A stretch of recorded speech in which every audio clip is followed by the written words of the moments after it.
હવે જુઓ, આ એક પ્રશ્નના અનુરૂપ આપણે જુદા જુદા પ્રકારના સવર્ગ સંયોજનો આપેલા હોય તો પણ એની ભૌમિતિક રચના અને ચુંબકીય ગુણધર્મ સંકલનની મદદથી સમજાવી શકીએ. દાખલા તરીકે NiCl4 2- હતું, એના બદલે આપણે Cl લઈ લઈએ, NiCl4 2-, બરાબર. NiCl4 2- સવર્ગ સંયોજનની ભૌમિતિક રચના તથા ચુંબકીય ગુણધર્મો સંકલનની મદદથી સમજાવો. આપણને એવું પૂછવું હોય તો એના Cl ની જગ્યાએ શું કરીશું? Cl હું શું ચેન્જ કરું છું એ જોઈ લો. -2 તો છે જ. Cl નો ઓક્સિડેશન નંબર -1 અથવા તો વીજભાર -1, તો અહીંયા નિકલ નો ઓક્સિડેશન નંબર અહીંયા પણ કેટલો થયો? +2 જ. બરાબર. તો ફરીથી પાછું ટેટ્રાસાયનોનિક્લેટ, સાયનાઇડો નથી, હવે શું છે? ક્લોરાઇડો છે. તો હું એક ચેન્જ કરું, સાયનાઇડો ની જગ્યાએ શું લખી દઉં? Chlorido. Tetra chlorido nickelate, oxidation number તો 2 જ છે. 2 સંકીર્ણ આયનમાં Ni ધાતુ પરમાણુ તથા Ni+2 ધાતુ આયનની ઇલેક્ટ્રોન રચનાઓ અનુક્રમે આ જ છે. બરાબર. હવે NiCl4 2- સંકીર્ણ Ml4 પ્રકારનું હોવાથી એ પણ Ml4 પ્રકારનું જ છે. તેમાં બે પ્રકારની ભૌમિતિક રચનાઓ ઉદ્ભવે, કાં તો સમચતુષ્ફલકી અથવા તો સમચોરસ. NiCl ના બદલે Cl4 2- સંકીર્ણ આયનમાં Ni+2 ધાતુ આયન સાથે Cl- એક દંતીય ઋણ આયન નિર્બળ લિગેન્ડ, પ્રબળ નહીં, કેવું છે? નિર્બળ. કેમ? સ્પેક્ટ્રોકેમિકલ શ્રેણીમાં H2O પહેલા આવે, બરાબર. એટલા માટે નિર્બળ લિગેન્ડ જોડાયેલું હોવાથી તે ઇલેક્ટ્રોનના યુગ્મીકરણ માટે જવાબદાર બનશે નહીં. નહીં બને. નિકલની ઇલેક્ટ્રોન રચના લખી, Ni+2 ની ઇલેક્ટ્રોન રચના લખી, સેમ પ્રકારે 8 ઇલેક્ટ્રોન. હવે NiCl4 ને બદલે NiCl4 2-. હવે અહીંયા યુગ્મીકરણ પોસિબલ નથી, બરાબર. એટલે આપણે યુગ્મીકરણ નથી કરતા, ઇલેક્ટ્રોનને આપણે ડી કક્ષકની અંદર યુગ્મીકરણ માટે સંક્રાંતિ થતી હતી એ નહીં થાય. બે ઇલેક્ટ્રોન છે કેવા રહેશે? અયુગ્મિક. બરાબર. અહીંથી કાઢી નાખીએ આપણે.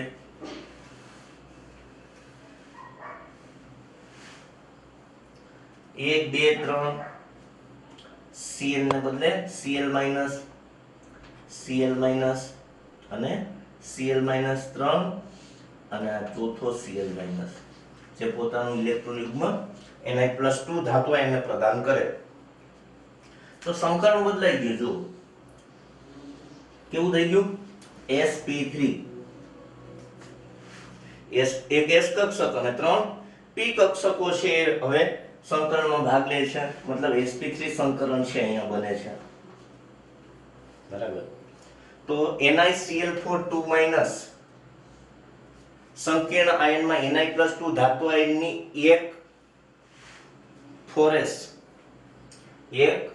4s હવે આપણે આ એક 3d હતી કાઢી નાખીએ, બરાબર.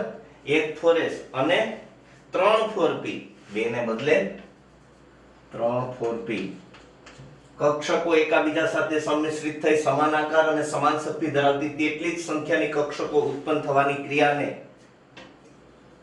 શું કહેવાય? sp3 સંકરણ કહે છે. જ્યારે ઉત્પન્ન થતી આ 3 ને 4 કક્ષકોને sp3 સંકૃત કક્ષકો છે કહેવાય.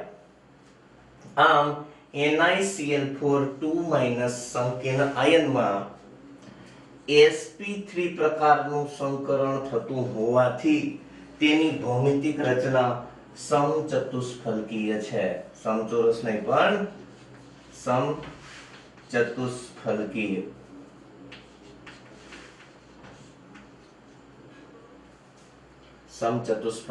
છે. ભૌમિતિક રચના સમચતુષ્ફલકીય બતાવીએ.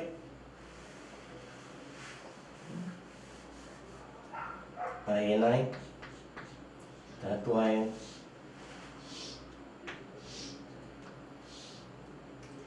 Cl Cl Cl Cl સમચતુષ્ફલકી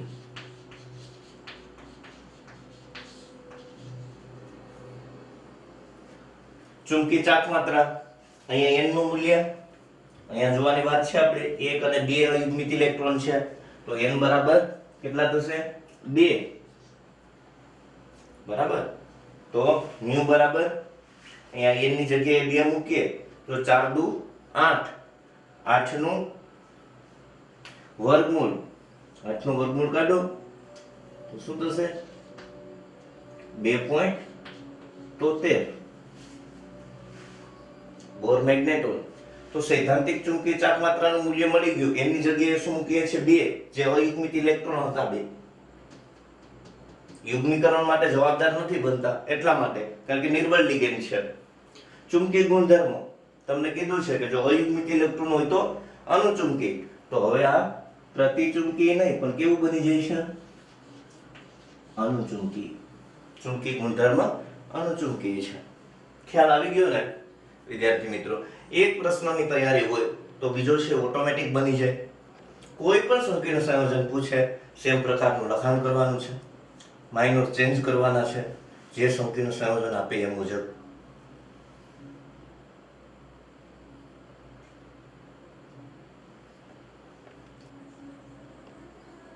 વિદ્યાર્થી મિત્રો હવે દાખલા તરીકે K3 એફિશિયન્સી છે કે K4 એફિશિયન્સી છે કે અન્ય કોઈ પણ સવર્ગ સંયોજનો બરાબર એમાં કોઈ એક એક્ઝામ્પલ હજી છે એ તમને કરાવીશ ચેન્જ કરીને પણ ટેક્સ્ટ બુકમાં કોબાલ્ટ વાળું એક સવર્ગ સંયોજન છે એક અન્ય સંયોજન છે બે સંયોજનો સવર્ગ સંયોજનો આપણને આપ્યા છે પણ મારે તમને એ કહેવાનું છે કે ખાસ કરીને એ બંને સવર્ગ સંયોજનો છે ને એની ભૌમિતિક રચના અને ચુંબકીય ગુણધર્મો સંકળનની મદદથી સમજાવો એ પ્રશ્ન તમારે તૈયાર કરવાનો છે તમે તૈયાર કરો આ જ રીતે લખાણ કરી અને બધું જ તૈયાર કરો ને ક્યાંય ક્વેરી આવે તો તમારે મને YouTube ચેનલના માધ્યમથી પ્રશ્ન કરી અને પૂછવાનું છે કે આમાં શું થાય હું રાહ જોઈશ તમારા પ્રશ્નની અથવા તો કોઈ સવર્ગ સંયોજન હોય એની ભૌમિતિક રચના કે ચુંબકીય ગુણધર્મ છે તમારાથી પોસિબલ ન બનતું હોય તો તમે YouTube ના માધ્યમથી કેમિસ્ટ્રી વિથ AU રાઠોડ એ આપણી ચેનલનું નામ છે એની અંદર સબસ્ક્રાઇબ કરી અને તમે પ્રશ્નની તૈયારી કરતા હોય ત્યારે કોઈ પણ ડિફિકલ્ટી આવે તો તમારા પ્રશ્ન છે એને ત્યાં મૂકજો હું 100% તમારો આન્સર આપવાનો પ્રયત્ન છે કરીશ હવે હજુ એક એક્ઝામ્પલ લઈ લઈએ એટલે તમારો કન્સેપ્ટ છે વધારે ક્લિયર થાય K4 એફિશિયન્સી 6 તો Fe CN6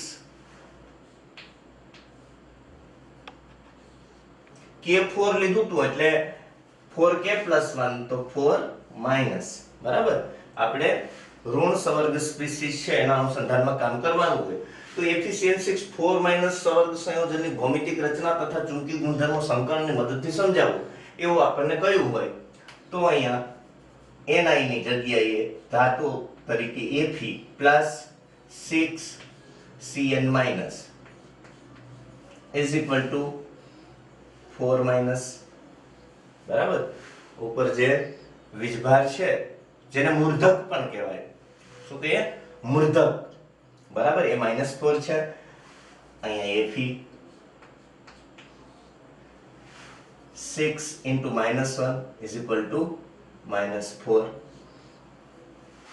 -6 પહેલી સાઈડ ગયા તો +6 થા +6 માંથી 4 છે એ ગયા તો +2 છે રહેશે તો Fe -6 - 4 તો Fe નો ઓક્સિડેશન નંબર અહીંયા +2 થશે તો પેલા ઓક્સિડેશન નંબર છે ગોતવાનું કામ આપણે કરીએ છીએ હવે એનું નામ આપીએ તો હેક્સાસાયનાઇડો શું કરીશું હેક્સા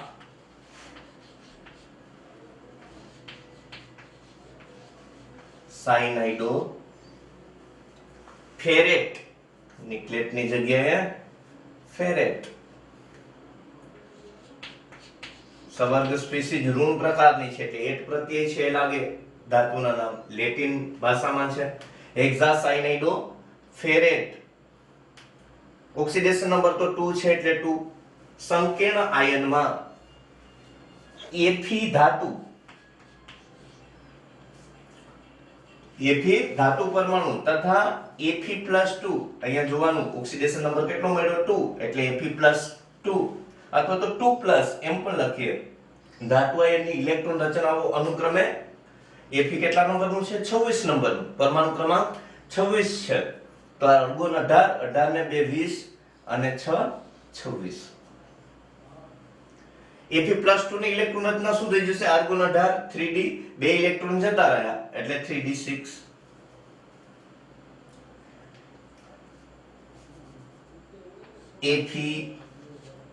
FeCN6 CN6 4- સંકીર્ણ કયા પ્રકારનું છે Ml6 છે. હવે Ml4 નથી Ml6 પ્રકારનું હોવાથી તેમાં હવે જો Ml6 હોય તો એક જ પ્રકારની ભૌમિતિક રચના છે ઉદ્ભવે એટલે બે પ્રકારને બદલે તેમાં સીધું જ લખી દેવાનું અષ્ટફલકીય.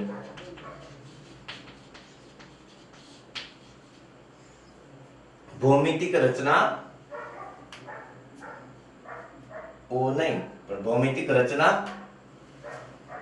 શક્યતા કાઢી નાખવાની ઉદ્ભવશે. શું લખશું રચના ઉદ્ભવશે. આ પોસિબિલિટી અહીંયા છે નહીં એટલે આપણે એને જતું કરીએ. બરાબર Ml4 હોય તો એની આ વાત આવે બરાબર બાકી કઈ વાત નથી. ફરીથી પાછું FeCN6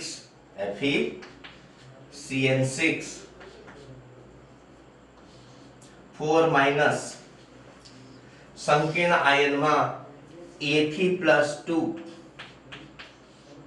ધાતુ આયન સાથે Cn- એકદંતી ઋણ આયન પ્રબળ લિગેન્ડ. એ લિગેન્ડ છે કેવું છે પ્રબળ છે. પ્રબળ લિગેન્ડ જોડાયેલું હોવાથી તે ઇલેક્ટ્રોનના યુગ્મીકરણ માટે જવાબદાર બનશે નહીં. કાઢી નાખીએ બરાબર. ફરીથી આપણે Fe ની ઇલેક્ટ્રોન રચના લખવાની. Fe Z બરાબર 26 પરમાણુ ક્રમાંક 26 આર્ગોન 18 18 ને 2 20 ને 6 26 બરાબર. પણ આપણી પાસે શું છે Fe+2 છે તો Fe+2 ની ઇલેક્ટ્રોન રચના આર્ગોન 18 3d6 4s 0 અને 4p અત્યારે 0 તો 3d6 1 2 3 4 5 6 વાત પૂરી થઈ ગઈ. હવે ફરીથી અહીંયા FeCN6 4-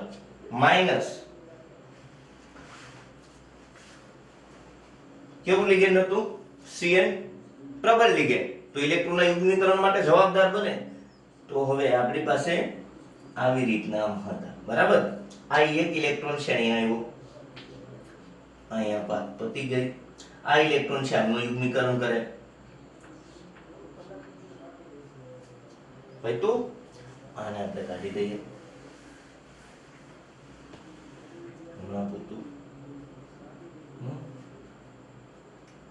હવે આપણી પાસે કેટલા લિગેન્ડ છે 6. Fe સાથે 6 જોડાયેલા છે તો આ Cn- બીજું Cn- આ ત્રીજું આ ચોથું પાંચમું અને આ છઠ્ઠું.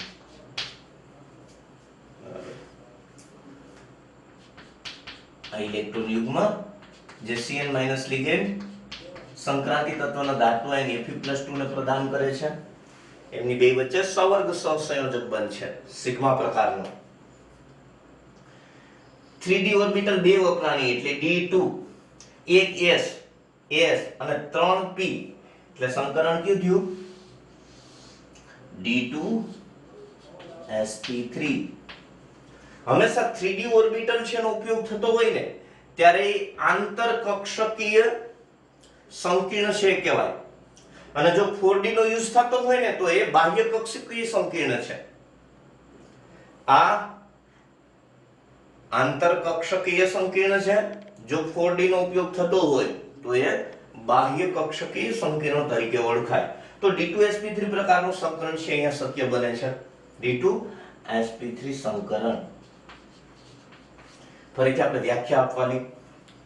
FeCN6 FeCN6 4 સંકીર્ણ આયનમાં Fe+2 ધાતુ આયનની કેટલી 2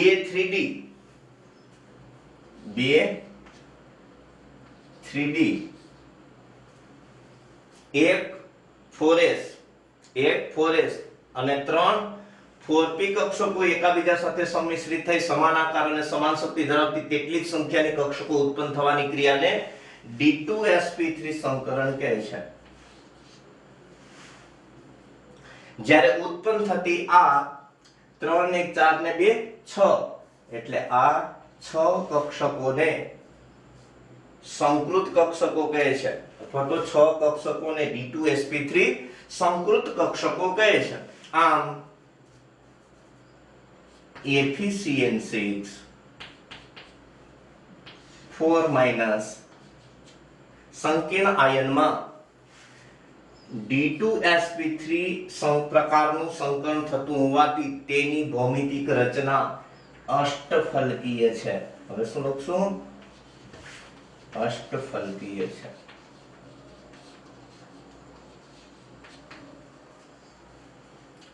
ભૌમિતિક રચના અષ્ટફલકીય પ્રકારની બનાવી દો.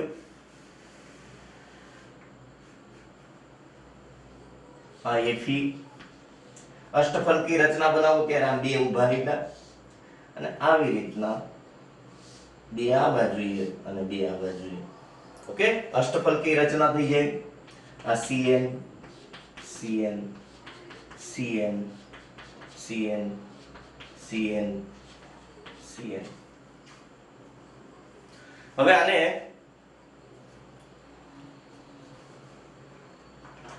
આપણે જોડી દઈએ તો અષ્ટફલકીય રચના છે દેખાય. જો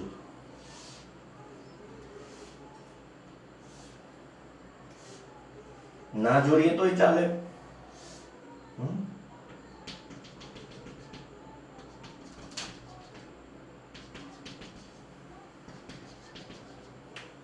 ખ્યાલ આવે છે?